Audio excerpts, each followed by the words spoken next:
Good morning વિદ્યાર્થીઓ। તો આજે આપણે આપણા લેક્ચરમાં દ્રવ્યના કણોની લાક્ષણિકતા અને એમાં દ્રવ્યના કણોની ત્રીજી લાક્ષણિકતાનો અભ્યાસ કરીશું।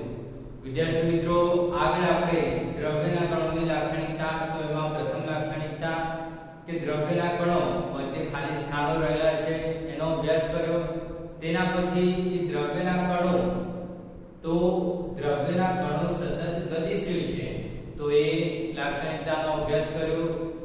વિદ્યાર્થી મિત્રો, એના પછી કે દ્રવ્યના કણો એકબીજાને આકર્ષે છે તો આજે આપણે આપણા લેક્ચરમાં પ્રવૃત્તિ દ્વારા કે દ્રવ્યના કણો કઈ રીતે એકબીજાને આકર્ષે છે તો એનો અભ્યાસ કરીશું। વિદ્યાર્થી મિત્રો, અહીં આપણે પ્રવૃત્તિના મુદ્દાઓની નોંધ પણ સાથે સાથે કરતા રહીશું। વિદ્યાર્થી મિત્રો, પ્રવૃત્તિ તરફ આગળ વધીએ તો અહીં આપણે શું કરીશું તો સૌપ્રથમ ચાર જૂથ બનાવી માનવ સાંકળ રચીશું। બરાબર, ચાર જૂથ બનાવી માનવ સાંકળ રચીશું। એમાં પ્રથમ જે જૂથ છે તો પ્રથમ જૂથ તો એકબીજાને પાછળ હાથ પરોવીને બનાવેલું હશે। બીજું જૂથ કે એકબીજાને હાથ પકડીને બનાવેલું હશે। ત્રીજું જૂથ તો એકબીજાના આંગળીના ટેરવા વડે બનાવેલું હશે। અને ચોથું જૂથ એ શું કરશે કે ચોથું જૂથ આ ત્રણેય જૂથ જે ભેગા મળીને માનવ સાંકળ રચે છે તો એ ત્રણેય જૂથને તોડવાનો પ્રયાસ કરશે। બરાબર, તો વિદ્યાર્થી મિત્રો, આપણે હવે એક પછી એક મુદ્દાઓને નોંધી અને પ્રવૃત્તિ કરતા જઈએ।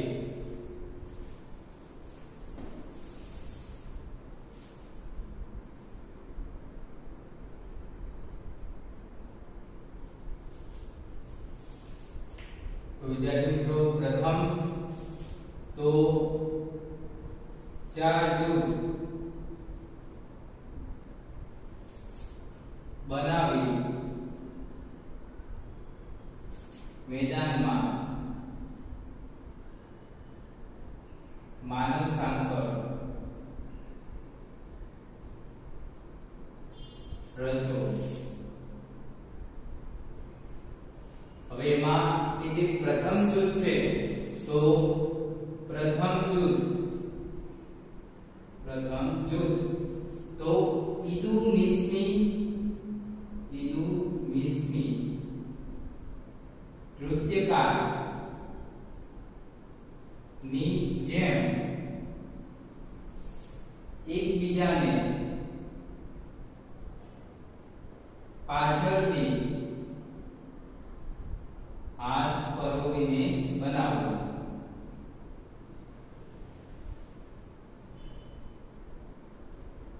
વિદ્યાર્થી મિત્રો, પ્રથમ જૂથ આપણે કઈ રીતે બનાવીશું તો કે પ્રથમ જૂથ ઈદુ મિસ્મી નૃત્યકારની જેમ એકબીજાને પાછળથી હાથ પરોવીને બનાવો। વિદ્યાર્થી મિત્રો, ઈદુ મિસ્મી નૃત્યકાર તો આપણે આદિવાસી નૃત્ય જોઈએ તો આદિવાસી નૃત્ય તો એકબીજાને પાછળથી હાથ પરોવીને એકબીજા સાથે માનવ સાંકળ રચીને એ લોકો નૃત્ય કરતા હોય છે। તો એ જ રીતે આપણે પ્રથમ જૂથ તૈયાર કરવાનું છે। બીજું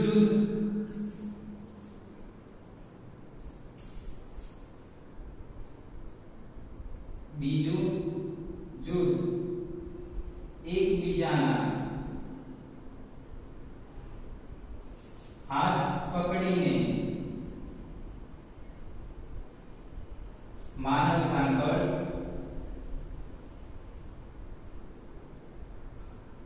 રચો। બીજું જૂથ તો એકબીજાના હાથ પકડીને માનવ સાંકળ રચવાની છે। ત્રીજું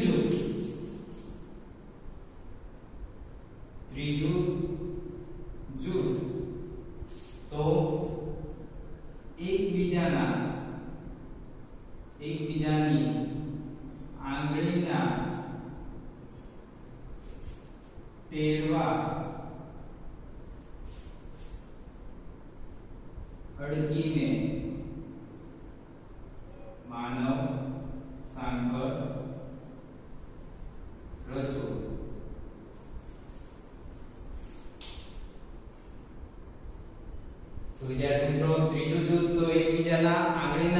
તેરવાને અડાડીને માનવ જૂથ રચવાનું છે.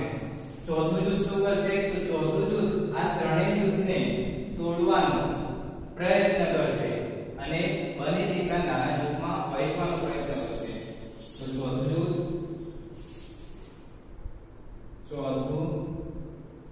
જૂથ ઉપરના ત્રણેય જૂથને તોડીને બને તેટલા નાના જૂથમાં વહેંચશે. બરાબર. ચોથું જૂથ શું કરશે? તો ચોથું જૂથ આ ત્રણેય જૂથને તોડીને બને તેટલા નાના જૂથમાં વહેંચવાનો પ્રયત્ન કરશે. તો વિદ્યાર્થી મિત્રો, આપણે આ રીતે પ્રવૃત્તિ કરીને અવલોકન લઈશું.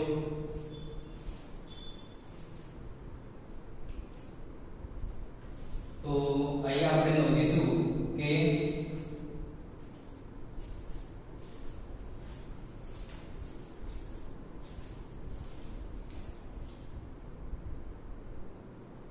કયું જૂથ સરળતાથી તૂટશે અને શા માટે? તો વિદ્યાર્થી મિત્રો, અહીં આપણે અવલોકન શું કરીશું કે કયું જૂથ સરળતાથી તૂટશે અને શા માટે? તો વિદ્યાર્થી મિત્રો, આ પ્રવૃત્તિ જ્યારે પણ આપણે કરીશું ત્યારે આપણે જોઈ શકીએ કે જે જૂથ આંગળીના ટેરવા વડે એકબીજા સાથે જોડાયેલું છે તો એ સરળતાથી તૂટી શકશે. બરાબર. કારણ કે એમની વચ્ચે આકર્ષણ કેવું છે? ઓછું છે. એમની વચ્ચે બળ જે હશે એ કેવું હશે? ઓછું હશે. વિદ્યાર્થી મિત્રો, એ જ રીતે કે પ્રથમ જૂથ જે છે તે એકબીજા સાથે પાછળથી હાથ પરોવીને બનાવેલું છે. તો વિદ્યાર્થી મિત્રો, ત્યાં કે જે માનવ સાંકળ છે તો એનું એકબીજા સાથેનું આકર્ષણ વધારે હશે. એટલે કે એ જૂથ તો આપણે સહેલાઈથી તોડી શકીશું નહીં. તો વિદ્યાર્થી મિત્રો, કયું જૂથ સરળતાથી તૂટશે, શા માટે? તો તમે પ્રવૃત્તિ કરીને એનો જવાબ આપી શકો. વિદ્યાર્થી મિત્રો, હવે અહીં કે આપણે જે માનવ સાંકળ રચી છે, બરાબર, એટલે કે અહીં જે વિદ્યાર્થીને આપણે કણ તરીકે લઈએ, બરાબર, તો આપણને શું અવલોકન મળશે? તો એ લખીએ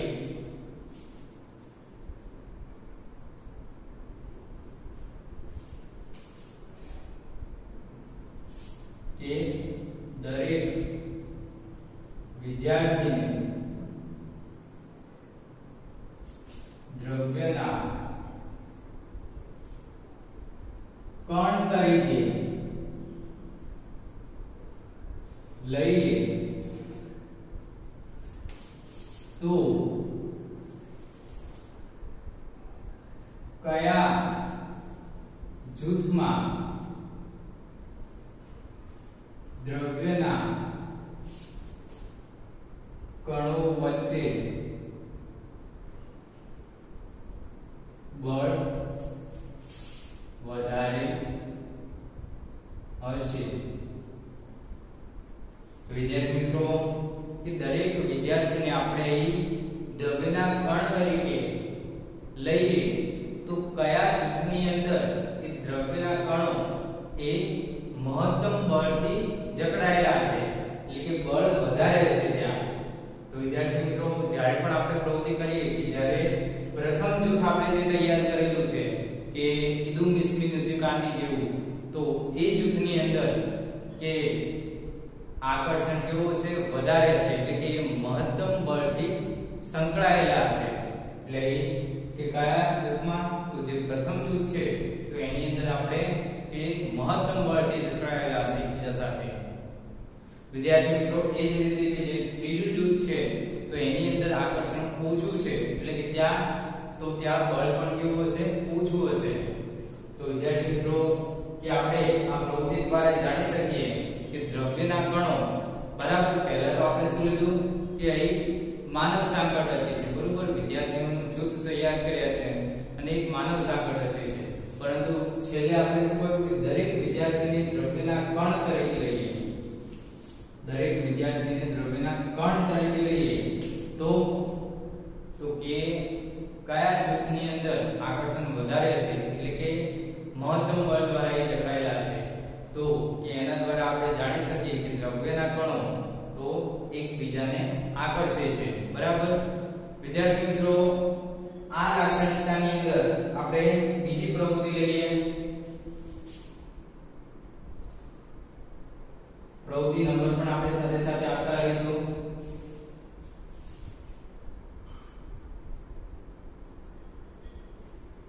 આ પ્રવૃત્તિ નંબર 6 અને આ પ્રવૃત્તિ નંબર 7. પ્રવૃત્તિ નંબર 7 માં વિદ્યાર્થીઓ આપણે શું કરીશું તો લોખંડની ખીલી, ચોકનો ટુકડો અને રબર બેન્ડ લઈશું. આપણે ત્રણ પદાર્થ લઈશું. અહીં આપણે ત્રણ પદાર્થ લઈશું: લોખંડની ખીલી, રબર બેન્ડ અને ચોકનો ટુકડો. વિદ્યાર્થી મિત્રો, આપણે આ પદાર્થોને, ત્રણેય પદાર્થોને હથોડી દ્વારા કાપીને કે પછી ખેંચીને એને તોડવાનો પ્રયત્ન કરીશું. અને વિદ્યાર્થી મિત્રો, આપણે એ અવલોકન લઈશું કે કયા પદાર્થની અંદર કે દ્રવ્યના કણો મહત્તમ બળથી જકડાયેલા છે. તો વિદ્યાર્થી મિત્રો, પ્રવૃત્તિના મુદ્દા એક પછી એક નોંધતા રહીએ. તો કે પહેલા આપણે શું કરીશું, ત્રણ પદાર્થ લો. કયા કયા પદાર્થ લઈશું તો લોખંડની ખીલી, ચોકનો ટુકડો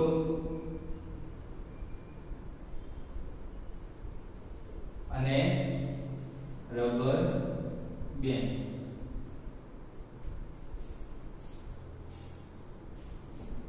વિદ્યાર્થી મિત્રો, કે આ ત્રણેય પદાર્થોને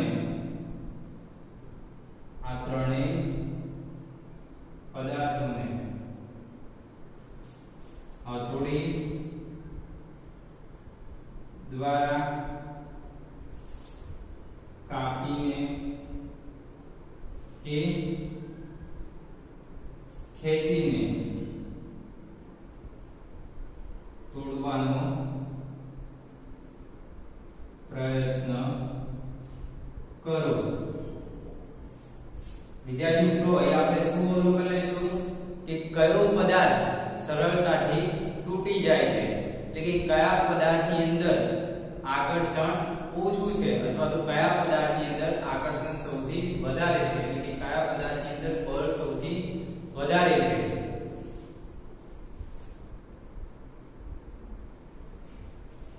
તો ત્રણેય પદાર્થો પૈકી કયા પદાર્થમાં પ્રબળ બળ થી કણો જોડાયેલા છે. તો વિદ્યાર્થી મિત્રો, જ્યારે પણ આપણે આ પ્રવૃત્તિ કરીશું કે લોખંડની ખીલી, ચોકનો ટુકડો અને રબર બેન્ડ, તો આ ત્રણેય પદાર્થોને જ્યારે આપણે કાં તો એની પર હથોડી મારીએ, કાં તો એને કાપીએ કાતર વડે, કાં તો એને ખેંચીએ, તો આપણે આ પ્રવૃત્તિ જ્યારે પણ કરીએ તો લોખંડની ખીલી, તો એની અંદરના જે દ્રવ્યના કણો છે તો એની અંદર આકર્ષણ સૌથી વધારે હોય છે, એટલે કે એની અંદર કે પ્રબળ બળ હોય છે, પ્રબળ બળથી કણો જોડાયેલા હોય છે. કે લોખંડની ખીલીની અંદર કે પ્રબળ બળથી કણો જોડાયેલા હોય છે, એટલે કે આપણે એને સરળતાથી તોડી શકીશું નહીં. તો વિદ્યાર્થી મિત્રો, આ વિડિયો પોઝ કરીને તમે નોટબુકમાં લખી લો.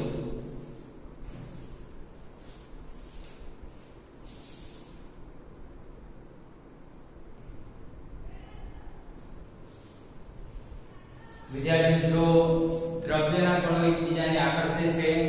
તો હવે એમાં આપણે આગળની પ્રવૃત્તિ તરફ જઈએ કે પ્રવૃત્તિ નંબર 8. તો વિદ્યાર્થી મિત્રો, આ પ્રવૃત્તિમાં આપણે શું કરીશું કે પાણીનો જે નળ છે, બરાબર, તો એ પાણીનો નળ ખોલીને હવે એ જે પાણીનો જે પ્રવાહ આવે છે એને આપણે આંગળી વડે કાપવાનો પ્રયત્ન કરીશું, એટલે કે તોડવાનો પ્રયત્ન કરીશું. શું વિદ્યાર્થી મિત્રો, આપણે એ પાણીના પ્રવાહને તોડી શકીએ છીએ? એના મુદ્દા નોંધીએ અને આપણને ખ્યાલ છે કે આપણે એ પાણીના પ્રવાહને તોડી શકીએ નહીં. તો શા માટે આપણે એ પાણીના પ્રવાહને તોડી શકતા નથી? તો એનું આપણે કારણ જાણીશું.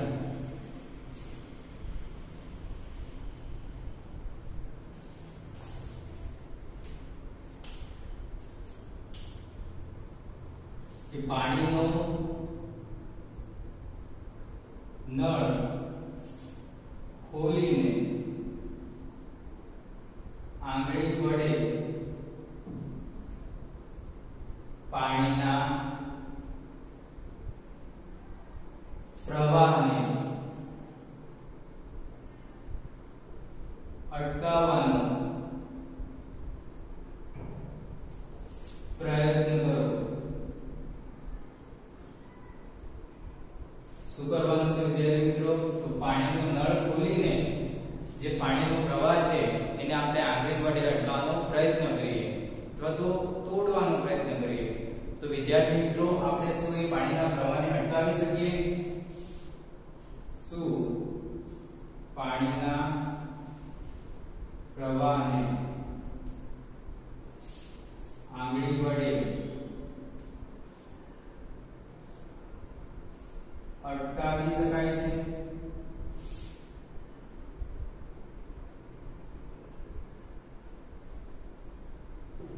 પછી કે શું પાણીના પ્રવાહને આંગળી વડે અટકાવી શકાય છે? તો વિદ્યાર્થી મિત્રો આ પ્રવૃત્તિ જ્યારે પણ આપણે કરીએ તો આપણને ખ્યાલ છે કે આપણે એ પાણીના પ્રવાહને અટકાવી શકતા નથી.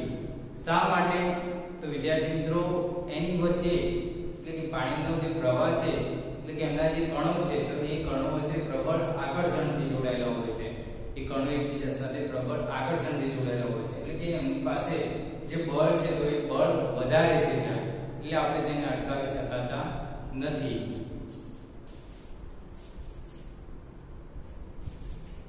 એટલે એના પાછળ શા માટે પાણીનો પ્રવાહ અટકાવી શકાતો નથી? તો આનું કારણ શું આવશે? આ કારણનો જવાબ આવશે કે પાણીનો જે પ્રવાહ છે તો એ પાણીનો પ્રવાહ તો તેના જે કણો છે એ પ્રબળ આકર્ષણથી ત્યાં જોડાયેલા હોય છે એટલે ત્યાં બળ વધારે હોય છે અને જેને લીધે આપણે તેને અટકાવી શકાતા નથી. હવે વિદ્યાર્થી મિત્રો આ કે દ્રવ્યના કણો એકબીજાને આકર્ષે છે એમાં આપણે ત્રણ પ્રવૃત્તિનો અભ્યાસ કર્યો. તો એ આપણે નોંધીએ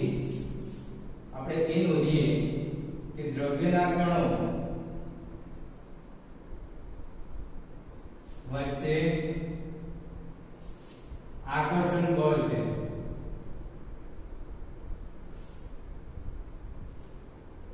દ્રવ્યના કણો વચ્ચે આકર્ષણ બળ છે અને વિદ્યાર્થી મિત્રો કે દ્રવ્યના કણો જે છે તો દ્રવ્યના કણો આ બળના લીધે એકબીજા સાથે જોડાયેલા છે. તો આ બળના લીધે દ્રવ્યના કણો એકબીજા સાથે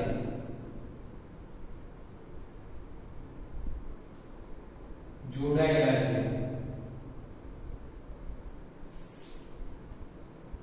તો વિદ્યાર્થી મિત્રો કે બળ કે આ જે બળ છે બળ એ ભૌતિક રાશિ છે કે દ્રવ્યના કણો વચ્ચે આકર્ષણ બળ છે અને જેના લીધે કે આ બળના લીધે દ્રવ્યના કણો એકબીજા સાથે જોડાયેલા રહે છે.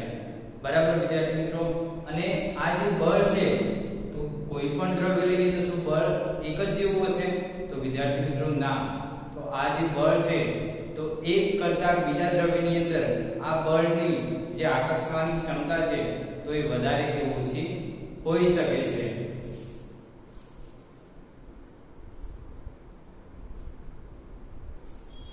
એટલે કે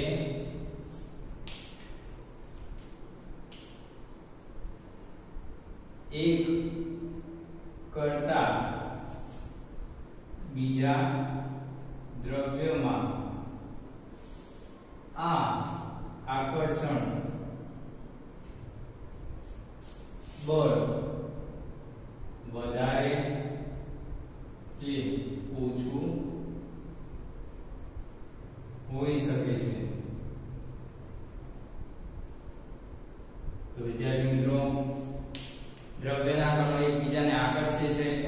ત્રણ પ્રવૃત્તિનો અભ્યાસ કર્યો. એમાં જે ભૌતિક રાશિ આવે છે, બળ નામની જે ભૌતિક રાશિ આવે છે એનો અભ્યાસ આપણે કરીએ, બરાબર. પણ એના પહેલા આપણને એ ખ્યાલ હોવો જોઈએ કે દ્રવ્યના કણો એકબીજાને આકર્ષે છે તો એ શાના લીધે કે એમની વચ્ચે જે આકર્ષણ બળ છે એના લીધે, બરાબર. અને આ જે આકર્ષણ બળ છે તો એક દ્રવ્ય આપણે લઈએ તો એની અંદર આકર્ષણ બળ વધારે પણ હોઈ શકે અને બીજું દ્રવ્ય કોઈ પણ લઈએ તો એની અંદર આકર્ષણ બળ ઓછું પણ હોઈ શકે છે. તો વિદ્યાર્થી મિત્રો આ વિડિયો પોઝ કરીને પહેલા તમે નોટબુકમાં લખી લો.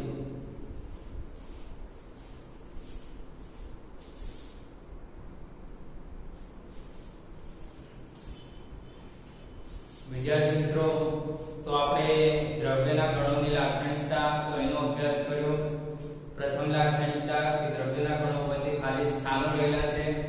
બીજી લાક્ષણિકતા કે દ્રવ્યના કણો વચ્ચે એટલે કે દ્રવ્યના કણો સતત ગતિશીલ છે. અને ત્રીજી લાક્ષણિકતા કે દ્રવ્યના કણો એકબીજાને આકર્ષે છે.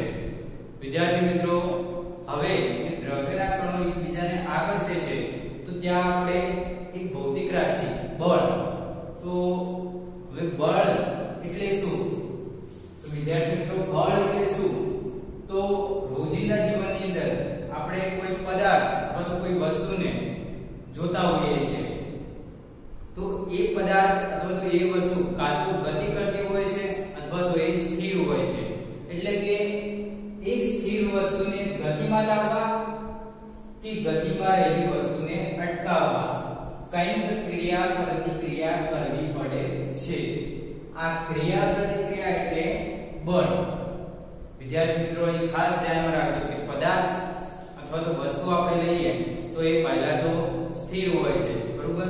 હવે એ સ્થિર હોય તો એને આપણે ગતિમાં લાવવું હોય અથવા તો એ ગતિમાં હોય તો આપણે એને સ્થિર કરવી હોય. એટલે કે કંઈક ક્રિયા પ્રતિક્રિયા કરવી પડે છે ને આ ક્રિયા પ્રતિક્રિયા એટલે આપણે એને શું કહીશું? બળ તરીકે વ્યાખ્યાયિત કરીશું. વિદ્યાર્થી મિત્રો આપણે આગળ જેમ જેમ અભ્યાસ કરીશું તેમ આ બળ વિશે વધારે માહિતી મેળવશું. પરંતુ અત્યારે તમને એટલું ખ્યાલ હોવો જોઈએ કે બળ એટલે શું? તો બળ એટલે કે સ્થિર રહેલી વસ્તુને ગતિમાં લાવવા અથવા ગતિમાં રહેલી વસ્તુને અટકાવવા માટે કંઈક ક્રિયા પ્રતિક્રિયા આપણે કરવી પડે અને એ જે ક્રિયા પ્રતિક્રિયા જે હોય છે એને આપણે બળ તરીકે વ્યાખ્યાયિત કરતા હોય છે. વિદ્યાર્થી મિત્રો બળનો SI એકમ તો ન્યૂટન તરીકે આપણે લઈએ. બળનો SI એકમ ન્યૂટન તરીકે લઈશું. વિદ્યાર્થી મિત્રો જે બળનો SI એકમ છે ન્યૂટન, તો ન્યૂટન નામના વૈજ્ઞાનિકે, બરોબર, કે જે ગતિ અંગેના નિયમો આપેલા, બળ અને ગતિ અંગેના જે નિયમો આપેલા તો એમના માનમાં આપણે એને ન્યૂટન તરીકે લેતા હોઈએ છીએ. વિદ્યાર્થી મિત્રો તમે આગળ જશો એમ કે બળ માટેનું સમીકરણ આવશે F બરાબર ma. F બરાબર ma. વિદ્યાર્થી મિત્રો F તો F એટલે શું છે? બળ. F એટલે શું? તો બળ. તો એ બળની સંજ્ઞા છે. કેપિટલ F એ બળની સંજ્ઞા છે. અંગ્રેજીમાં આપણે બળને ફોર્સ કહીએ એટલે કે એના પ્રથમ અક્ષર કેપિટલ F ને આપણે બળની સંજ્ઞા તરીકે લેતા હોઈએ છીએ. m તો m એ શું છે? અહીં જે m છે તો m એ પદાર્થનું દળ છે. પદાર્થનું દળ અથવા તો વસ્તુનું દળ. a તો એ પદાર્થનો પ્રવેગ છે. પદાર્થનો પ્રવેગ છે. એટલે કે પ્રવેગ એટલે શું? તો પ્રવેગની માહિતી તમે આગળ મેળવશો. પ્રવેગ એટલે કે વેગમાં સમયની સાથે ફેરફાર થતો હોય તો એને આપણે પ્રવેગ તરીકે વ્યાખ્યાયિત કરીશું. એટલે વિદ્યાર્થી મિત્રો અત્યારે તમને એટલું ખ્યાલ હોવો જોઈએ, બરાબર. આ જે પણ છે એનો આપણે ધોરણ 9 ની અંદર અભ્યાસ કરવાના છે આપણા પાછળના પ્રકરણની અંદર. પરંતુ અત્યારે આટલો ખ્યાલ હોવો જોઈએ કે બળ એટલે શું, બરાબર. અને વિદ્યાર્થી મિત્રો અહીં SI એકમ આપણે ન્યૂટન લીધો છે. હવે તમે પાછા એમ પણ કહેશો કે આગળ આપણે વજન, તો વજનની માહિતી મેળવી, બરાબર. કે વજન આપણે વ્યાખ્યાયિત કરેલું, બરાબર. વજન આગળ આપણે વ્યાખ્યાયિત કરેલું કે વજનને આપણે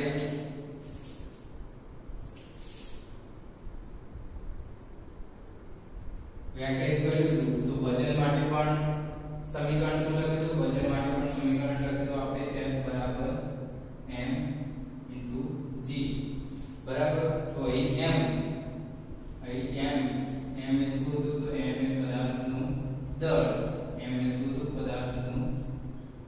દળ અને g તો g એ શું હતું ગુરુત્વ પ્રવેગ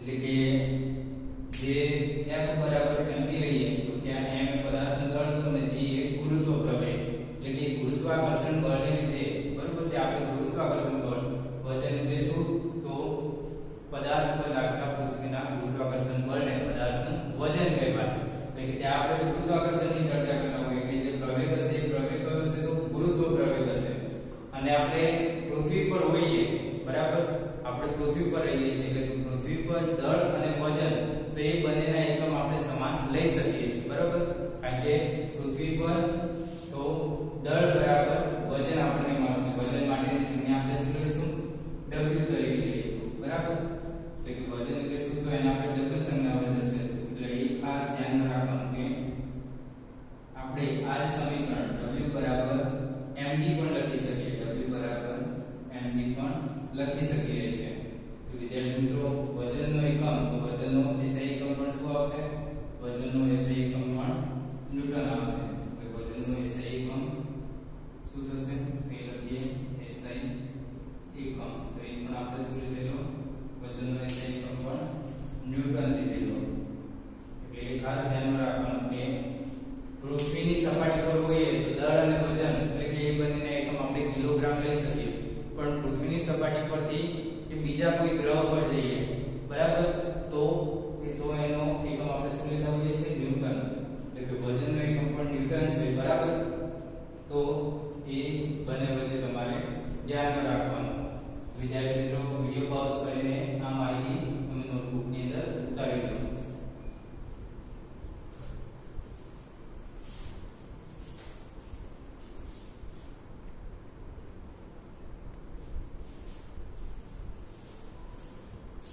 વિદ્યાર્થી મિત્રો તો આજે આપણે આપણા લેક્ચરમાં દ્રવ્યના કણોની લાક્ષણિકતા એમાં ત્રીજી લાક્ષણિકતા કે દ્રવ્યના કણો એકબીજાને આકર્ષે છે એની માહિતી મેળવી એના પછી બળ નામની જે ભૌતિક રાશિ છે એનો પરિચય મેળવ્યો એનો જે એકમ છે તો ન્યૂટન તો આગળ આપણે વજન નામની ભૌતિક રાશિનો એકમ પણ ન્યૂટન લીધેલો તો એ બંનેની થોડીક માહિતી મેળવી અને વિદ્યાર્થી મિત્રો અત્યાર સુધી જે પણ ચાલ્યું કે દ્રવ્યનો ભૌતિક સ્વભાવ અને દ્રવ્યના કણોની લાક્ષણિકતા તો તમે વિદ્યાર્થી મિત્રો એનું પુનરાવર્તન કરજો તમને ક્યાંય ના ખબર પડે તો તમે પૂછી શકો છો તો વિદ્યાર્થી મિત્રો હવે આપણે આગળના લેક્ચર સાથે મળીશું થેન્ક યુ